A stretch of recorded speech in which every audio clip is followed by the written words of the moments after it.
ఎగిరి జారి పడిపోయే పాలేమో విరిగిపోయే లవలవమాని మొత్తుకొని కదలలేక ఏడ్చింది. పిచ్చుక చూసింది, పిల్లికెళ్ళి చెప్పింది.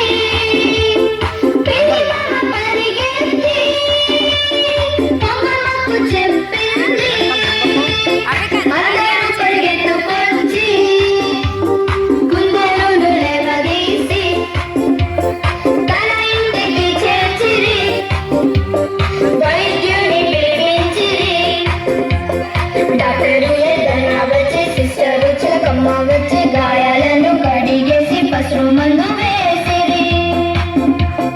తల ముక్క కట్టుకట్టి కాలి చుట్టూ గడ్డ చుట్టి కంగారు పడకనిరి. కళ్ళముండ ఉండవనిరి. కోడి పిల్ల, కొంగ పిల్ల, కాకి పిల్ల, కొంటె